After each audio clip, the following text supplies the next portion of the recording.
What's up, pals and gals, and greetings everyone around the world. It's your boy, the WolfGamer25, and we are back once again for another riveting episode of Figure Friday. Oh, it's that special time of the week where we spend some quality time together. My apologies.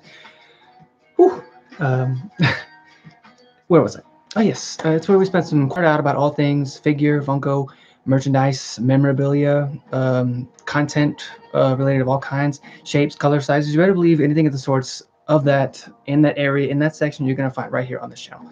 So, before the holiest moments, I invite you guys to, if you haven't already, please do your boy a favor, go grab something to eat, something to drink, or if you like, hunt, because as you know, there's a set time limit in which we start the content on this show. So please help yourself, and I'll be here waiting. I actually just realized something. Hold on. Let me see if you guys can find out. Let me just fix something here. Hang on. There we go. That's better, isn't it? Tonight,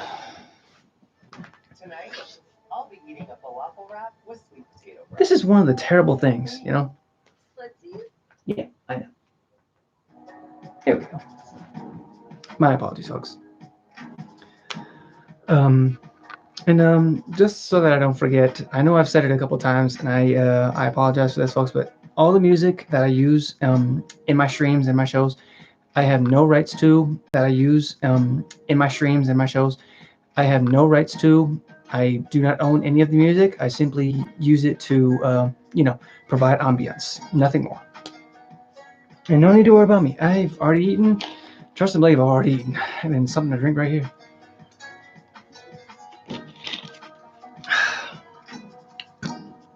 Oh boy. Oh yeah. And also, I hope that you guys had a most excellent Turkey Day. I am happy to say that mine went out without a hitch and had plenty of tasty food. I stuffed myself the whole day. I slept for hours on end, and I'm happy to say I woke up this morning very happy. Not only because I had good food yesterday, but also because of today's episode, because I just realized what I'm going to be showing off today.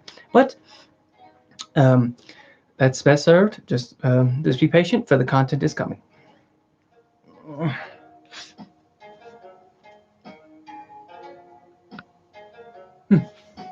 I was actually thinking about something today. Um, it's weird because I understand that what sucks is the fact that during this whole pandemic thing, certain supermarkets and stores, they either closed or they're only allowing a set number of people inside. Now, I understand their predicament, I understand their position, but it kind of stinks, because like while everybody else is inside getting their stuff, there's a whole line of people outside just struggling, either whether it's in like the hot or the cold. And I mean, what do you expect us to do? I understand that everybody's trying, and I respect their positions because I know what they're going through.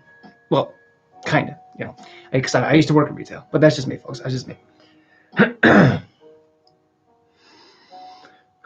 Okay, so as you can see, we have hit the 3-minute marker, and yes, I'm pointing to the clock right here, even though it's not there. I know it's not there, but I know it's right there. So, for those of you guys who are just joining us, welcome back, and I hope that you're ready because tonight's episode is going to be quite mystical. I ain't gonna lie, folks, quite mystical. Tonight we are featuring a new Funko and a brand new figure. So I invite you to sit back and relax and take a deep breath. Just relax, because as you know, it's just you, me, and the content of tonight. Me, you, and the content of tonight. My apologies, folks.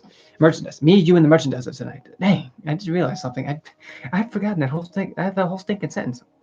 What's wrong with me? But for tonight's show, for tonight's tour, actually, I prefer to leave it as tours because that's basically what we are. What I've come to realize is that every time when I do one of these here, it's actually a tour into different worlds, different universes. So that's what we're doing tonight. For tonight's tour, we are actually going to be heading into 2 different worlds tonight. One of them, we're heading back into the world of Marvel, and the other one, we're actually heading in the direction of gaming, as we introduce a very supernatural anti-hero, and of course, one who goes by simply the name of Chosen One. Now, he's the chosen one of his universe. I understand that name has been given to so many characters like spread out across like the plethora of multiverses and universes out there. But this one in particular, we'll get into each character, and I'll give you guys a little history and background on each one because they're both very interesting, and I'm happy to have them here on this team. So, let me just put this. Oh, easy. Don't look at me like that. Come on, come over here. Just relax.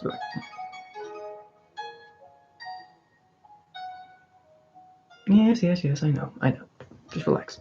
Okay, so first up, I figured that we'd go ahead and head into the gaming universe because I would like to go ahead and get this guy out of the way because we're going to be stepping back into the arena of Mortal Kombat, and tonight we're going to be introducing a new Funko. My apologies, folks. My apologies.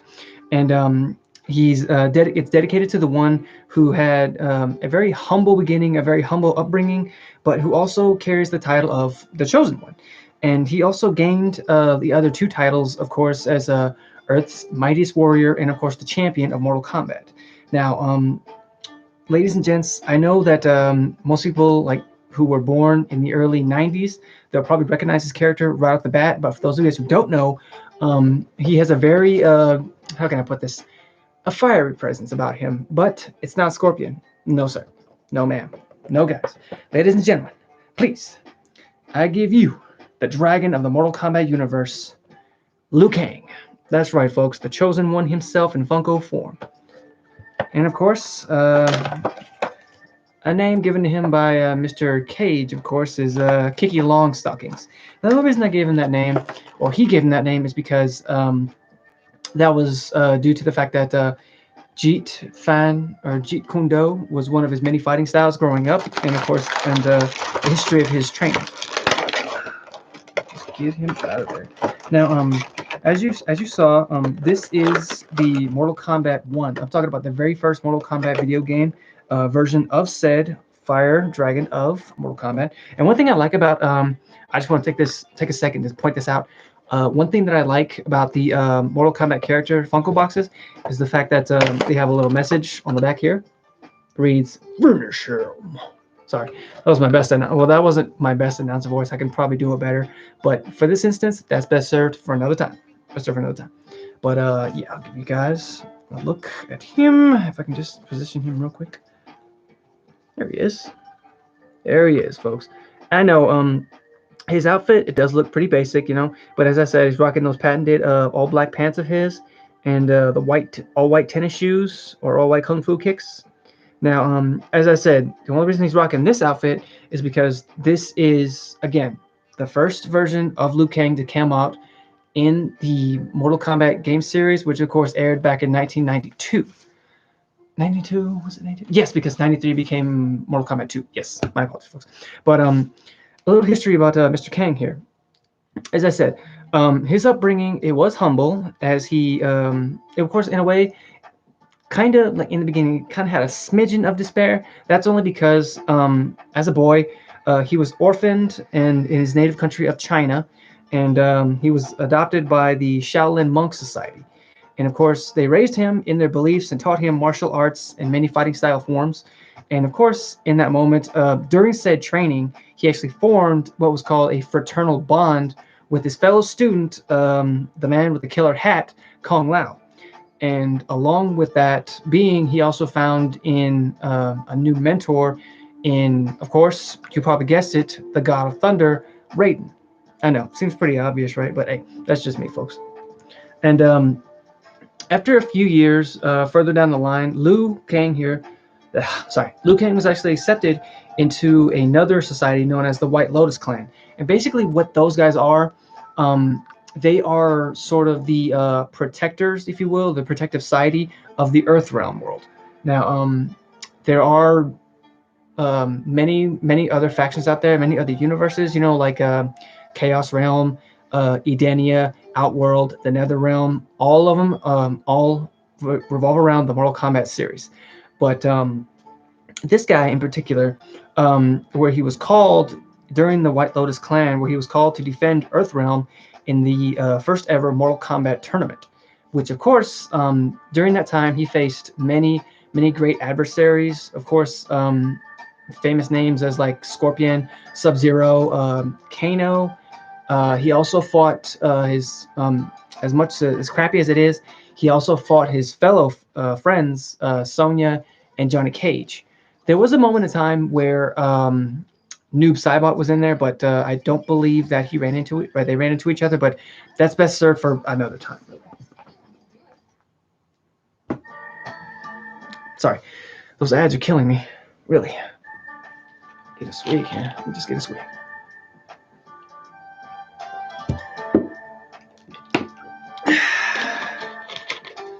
Oh. Good. But where was I? Yes. As I said, it was during that time where he took part in the first ever Mortal Kombat tournament, and of course, he also battled a heavy hitter called Goro. Goro, of course, he is. Of course, you guys probably know who he is. You know, the big four-armed Shokan.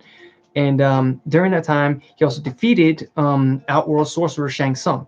And of course, Shang Tsung was the one who orchestrated and organized the Mortal Kombat tournaments.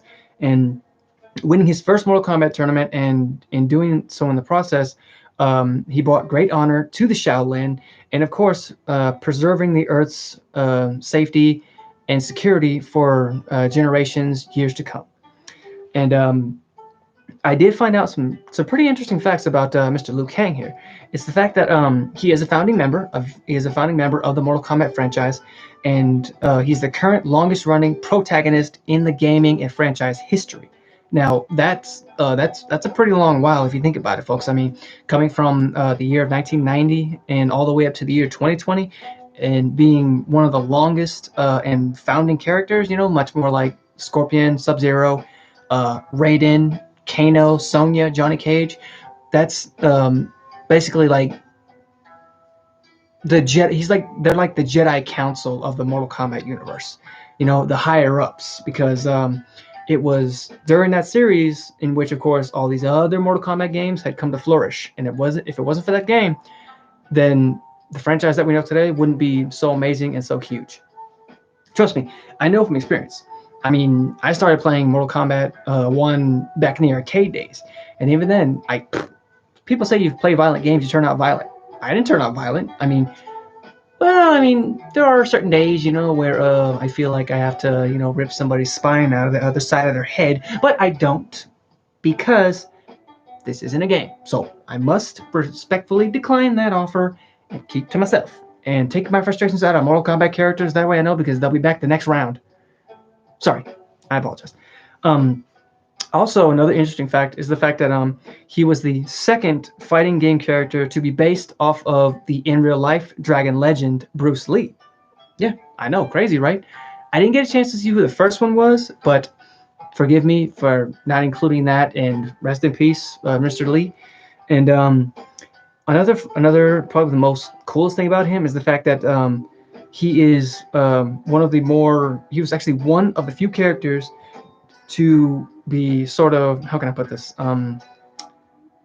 To be listed, my folks. He's listed as more than one species, you know. And of course, he started out as human, and then of course he has his undead species, and of course his revenant species, and of course the current species, which of course is the god species, if you will, the thunder god, or the fire thunder god. My apologies. Man, that was a lot to take in. Let me tell you. Let me get another swig here. You doing good? I hope you're doing all right, because I want you to know, here at the Wolfpack, we take care of one another. I meant to include that, and don't forget it, okay? I don't really think so. I mean, I don't know. I mean,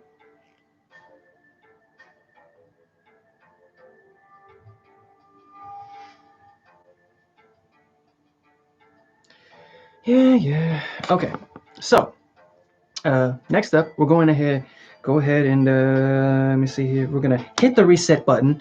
Now, only reason I say that is because we're gonna bring it all back, but in this case, we're gonna be heading into a different direction. And of course, we're heading to the Marvel Cinematic Universe. And of course, we're gonna introduce a brand new figure that I did procure recently, but who was once human And of course, but like every human destined to be something more in the MCU, this particular individual's story unfolds a little bit different. Now, let me tell you, I want to spit you guys sort of a fairy tale here for just a second. Um, Once upon a time, there was a world-renowned biochemist who was suffering from an unknown blood disease. Who basically did find it. Who was I'm sorry. He was sought a cure. Right. He was suffering from an unknown blood disease. Who desperately sought a cure. Now, he did find it. He did find it. However, it had some rather how can I put this? More cursed effects, if I had to give it one word, more cursed effect that which turned him into, well, ladies and gents, you turned him into a creature of the night. Now, ladies and gents, do not be alarmed, for he will not hurt you. Trust and believe. He's not here for you.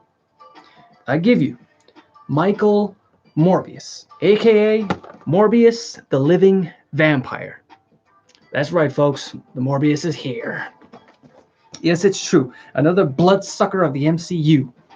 Sorry, I was still in the poetry phase. Sorry, or story phase. I'm sorry, because you know how stories like fairy tales and everything like to rhyme. Well, that's kind of what I threw in there a little bit. I know it's nothing glamorous because I know there's some more world-renowned poets out there, and I know I'll probably never be among them. But hey, I'm happy to contribute my little bit. So here we go.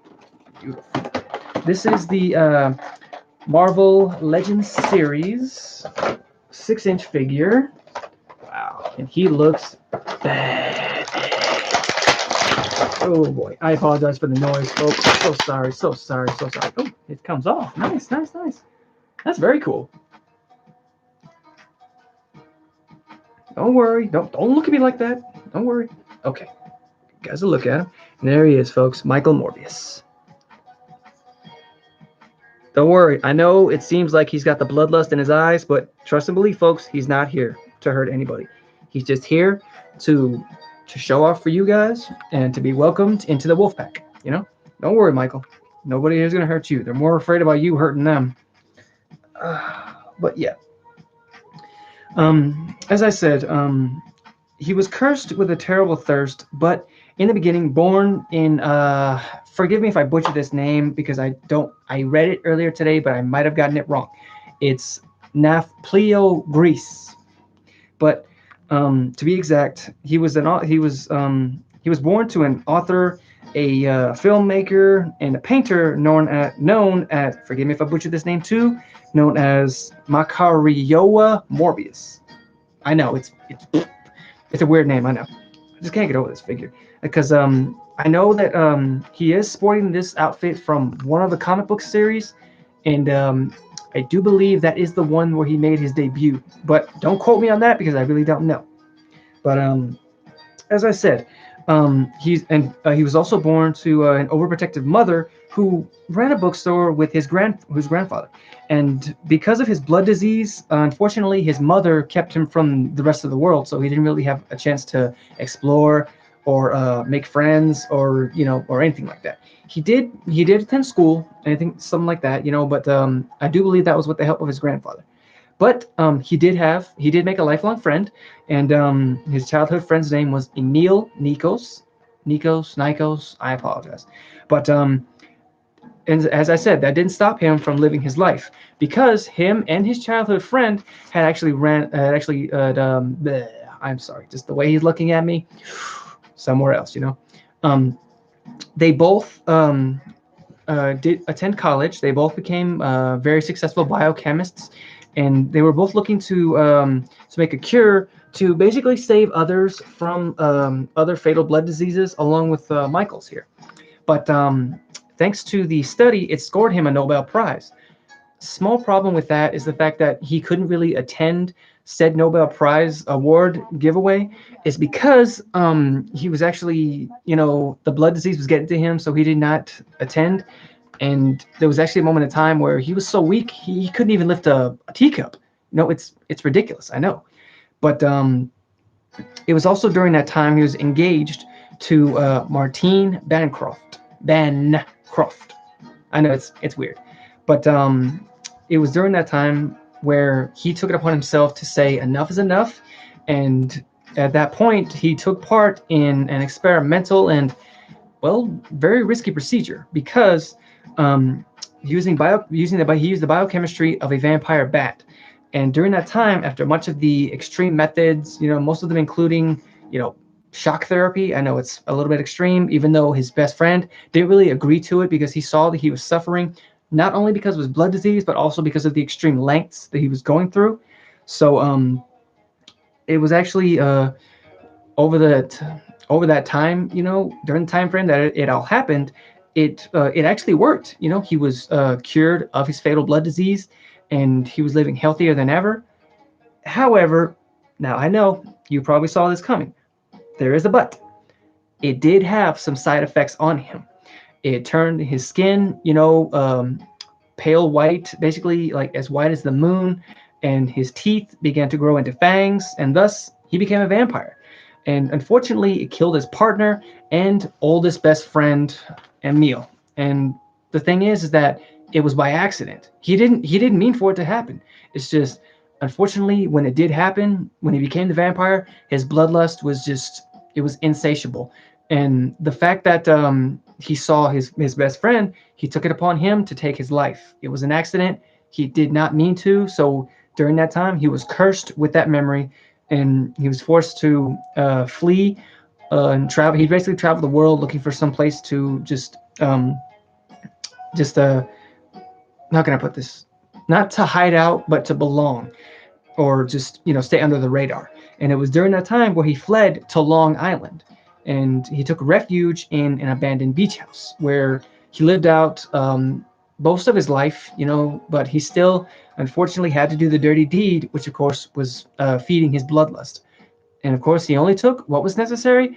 Unfortunately, most of his victims did not live to see the sun. I know it's tragic. Um, One thing that I feel bad for Michael about is because what I just mentioned. It's tragic because he carries this vampiric weight on his shoulders. It's not his fault because it's just a side effect of what happened, and unfortunately, he has to live with it for pretty much the rest of his life.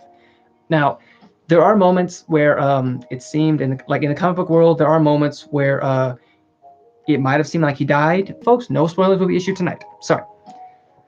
Oh my goodness. Some interesting facts about Mr. Morbius here.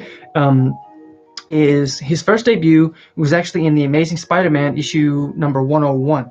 That, of course, being what was it? The I believe it was the four-armed Spider-Man saga.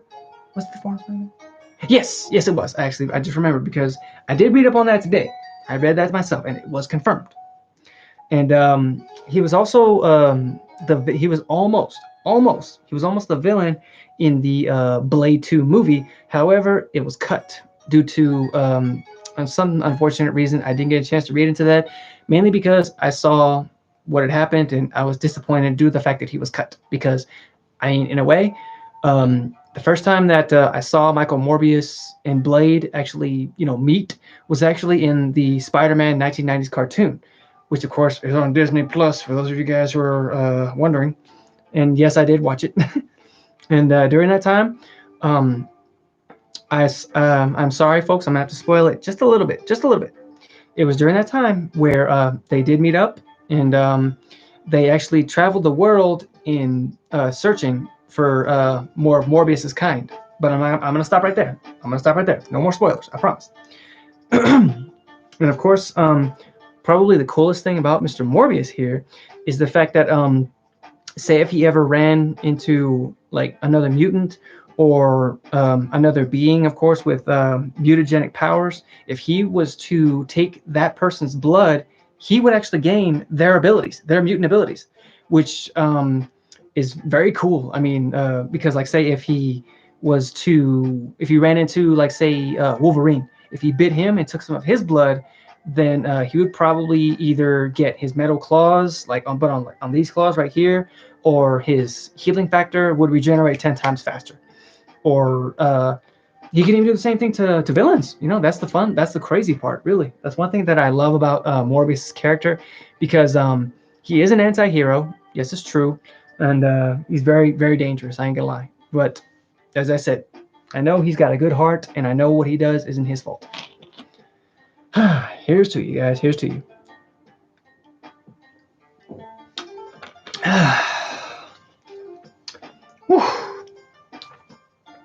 But I'm gonna go ahead and end the stream right there.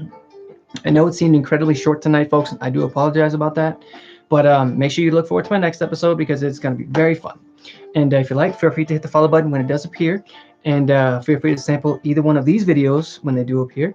And also, for those of you guys who follow my Twitch, I just want to update you guys real quick on this. I'm kind of finally starting to form a schedule in which, of course, I'll be streaming.